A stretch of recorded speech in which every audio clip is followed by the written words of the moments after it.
everyone, it's Katie. Wanted to make a video today to talk about the Sinclair Method and whether or not it's just an excuse for alcoholics to keep drinking or if it's actually a real cure for alcohol addiction. So this video was prompted by a couple different things. The first one I've been reading in the various Facebook groups for the Sinclair Method, and I've seen people comment in there that their loved ones or their partner do not support them trying the Sinclair Method. They think it's just an excuse for them to keep drinking. And secondly, I recently watched a video on YouTube by a doctor who's doing brain research, and he is all about finding different ways to nourish the brain in order to rid yourself of alcohol addiction and alcohol cravings. Truthfully, I don't know a lot about his work. I just stumbled upon his video. But the part of his video that really struck me is that he was bashing the Sinclair Method.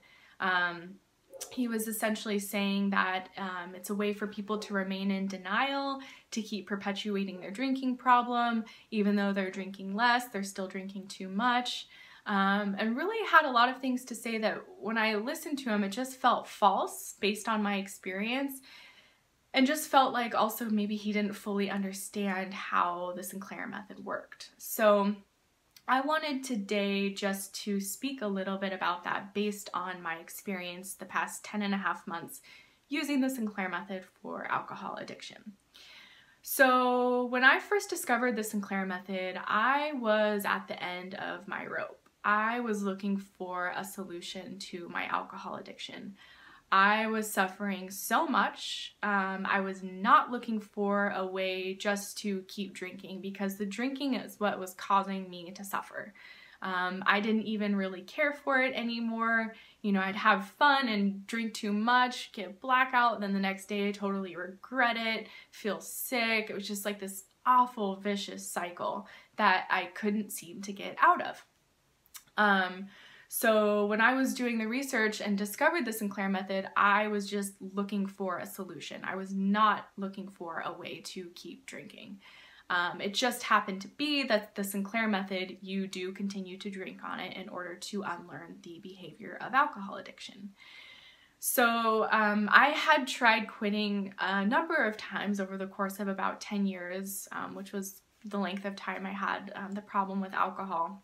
And I tried quitting a number of times, from a couple of weeks up to 6 months at one point. And while I was able to remain sober, I was still very much being controlled by the alcohol. So still having obsessive thoughts, obsessive cravings, having triggers all over every single day. You know, you walk by an advertisement, you walk by a bar, you see someone having a glass of wine at lunch. It's just like constantly fighting these triggers, and they just got worse and worse over time. And I can put a link below about the alcohol deprivation effect, which is a real thing where essentially someone who's addicted to alcohol, the longer you go without drinking or abstinence, the more inclination you have to drink. So this was very real for me, which is why every time I went abstinent, I would relapse again. And what has been amazing with the Sinclair Method is, for me, I feel like it has been, for the first time, a way for me to kindly and compassionately remove this addiction from my brain and my being. So because I was able to still drink on the medication, you know, when I first started, I was still very much reacting to cravings. I was just craving, drinking, craving, drinking. And so that's what it was like when I first started on the Sinclair Method. I was taking my pill, still very much reacting to a craving and drinking. But for me, this doesn't happen for everyone, but for me, I noticed positive results basically right away, where my first drinking session, I had like 1 glass of wine and didn't want to have any more, and that has literally never happened to me before. Maybe back when I first started drinking, but I just I drank wine and all of a sudden I didn't want any more, and I was like, what the heck, this has never happened. And so it felt like this little win, almost like, oh, maybe this is gonna work. And over time, that just kept happening, where, you know, I'd have a strong craving, and so I'd take a pill and I'd drink. Maybe I'd have 2 drinks or even 3, and then I wouldn't want any more. All of a sudden, I would just want to switch to water. And so along the Sinclair method, even though you're still drinking, you're still listening to your cravings, it's like you get these little successful wins along the way where you're totally caught off guard, caught by surprise, where you're like, oh my gosh, I would have totally drank that whole bottle of wine, and all of a sudden I'm stopping at 2 glasses. Like, this is crazy. And so what that did for me along this process is it gave me hope for the first time. And then what happened from there is alcohol-free days started coming in. And prior to the Sinclair method, when I was drinking, alcohol-free days would just be like white knuckle of me saying, I'm not going to drink today because I drank way too much this past week, that kind of thing. And with the Sinclair method, they started happening quite naturally, where I would just be like, oh my gosh, I don't have any inclination, any thought to drink today. I'm not going to drink today. And then started having more of those, and then started going longer periods of time without drinking. And now 10.5 months in, I've reached the extinction point. I reached it at about 8 months. And that means that you basically are just indifferent to alcohol. You no longer have cravings. You're returned to the state you were in pre-addiction. So I can look at a bottle of alcohol, I can walk by a bar, I can see someone drinking, and I have like no reaction, just totally indifferent. But prior, when I was abstinent, it would be like this chaos of craving, wanting it, denying it, kind of like turmoil I was in.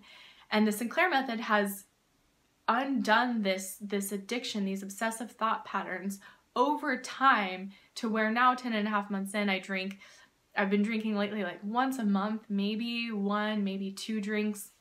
And then otherwise I'm not touching alcohol because I simply don't want to. It's like this ease that has come along with it.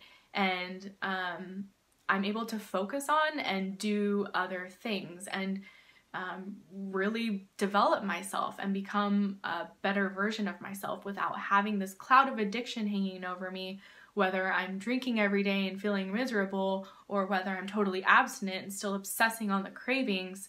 I have neither of those. I feel free. I feel like this weight is lifted from my shoulder, and I feel like I am totally in control, in the driver's seat of my relationship to alcohol. Whereas with abstinence, even though I wasn't drinking, alcohol was still running the show. I was thinking of it all the time. I was obsessing on it all the time.